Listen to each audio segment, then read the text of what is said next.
انای براشکوی نوینکه را ببینید. کسی که براشکوی نوینکه میخواه ای رزمیر 44 تا 58 یا ای 48 تا 58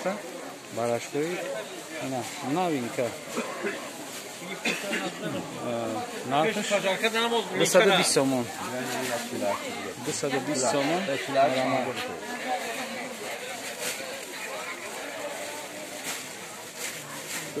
سومون براشکوی توزا این کسی که دیدنش هسته ای برادر خدا $100 میتی بعد سیام کام میکنم من خیلی به پول نیست نمارم ببینیم براشکوی 48 تا 58 بعد میره اینا من چشم ای دور میگیرم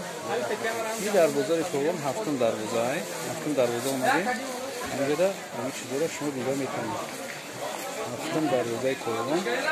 بزرگی نه ریادی روستاکی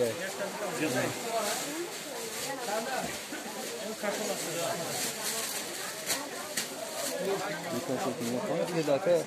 هفتگی که هسته تلپا میشوه شما نمیتونید یه جا بگذارم یک کم نه امروز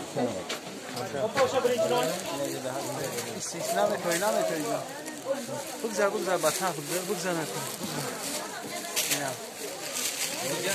$100 میگه که من را نبینن یکی خیلی ما یک روز خوشو پنج سیام کام میکنم هم از بر میشناسیم میگه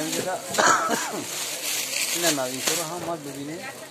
یه بچه همیده تای ما کلا بگی لیبوس سوه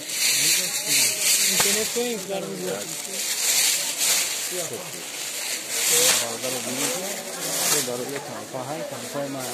بود خرید کردیستم تیز زکاس کنید ما شما دا دستافت دارم اینه بیزنکاف که شما میبینید نرخ 350 نرخ دونه های استیسول خیتوی گوانجو پیش نبینید که پیش زوره تو رزمیری ای 48 سال میشه ای 44 تا 50 را زموگدار چقدر است 50 را داریم تو رزمیری 50 را داره نمیدونم کسی کی لکشی میکنه سلام نگرفتم نمیدونم کسی کی شما